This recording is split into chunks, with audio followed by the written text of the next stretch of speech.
Red, white, blue and green, એટલે દરેક ફિલ્ડમાં biotechnology, each and every place. जिंदगी की कई उड़ानें अभी बाकी है, जिंदगी के कई इम्तहान अभी बाकी है। अभी तो नापी है मुट्ठी पर जमी आपने, अभी तो पूरा आसमां बाकी है कि આજનો દિવસ છે આપણા માટે ખૂબ અગત્યનો છે। ત્યારે તમે અહીંયાથી કંઈક લઈને જાજો, તમારા જીવનમાં કંઈક ઉતારજો અને કેરિયરના બીજા ઓપ્શન માટે પણ તમે ખૂબ જ ગંભીરતાપૂર્વક વિચારજો।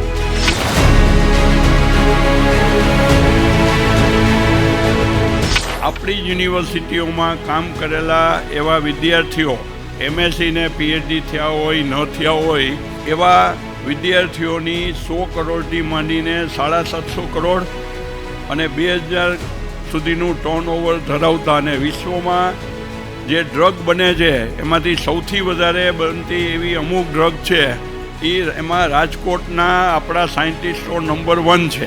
એટલે જો આપણે બાયોટેકનોલોજીમાં આગળ વધશું તો આ બધી ઓપોર્ચ્યુનિટી આપણી સામે છે।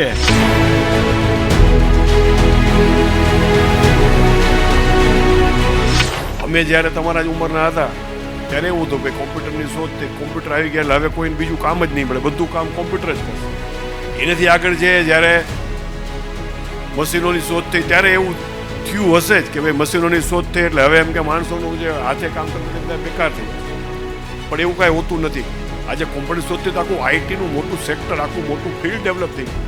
અત્યારે અમારી પેઢીએ જે સમસ્યાઓ ઊભી કરી છે એનું નિવારણ એ બાયોટેકનોલોજીમાં છે અને એનું નિવારણ તમારા લોકોના હાથમાં છે, કારણ કે તમે આવતીકાલ છો। તમારો જેમાં રસ છે, તમારી જેમાં રુચિ છે એમાં આગળ વધજો।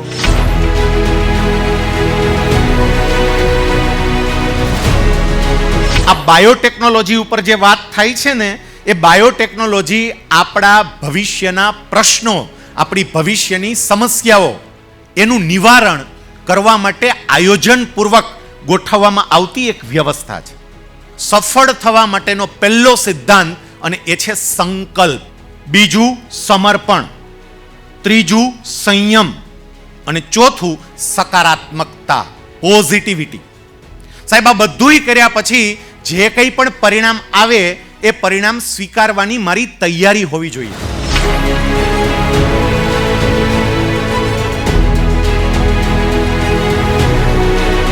તો પહેલી વસ્તુ જે એ અટેન્ડ કરવાની છે આપણે કે આપણે જિંદગીમાં જેટલા બી નિર્ણય લઈએ, કેરિયરને લઈને કે ઇવન પર્સનલ લાઈફને લઈને, જો એ નિર્ણય ક્યાંક ખોટો હોય તો એને જિંદગીભર ભેગો લઈ જવો જરૂરી।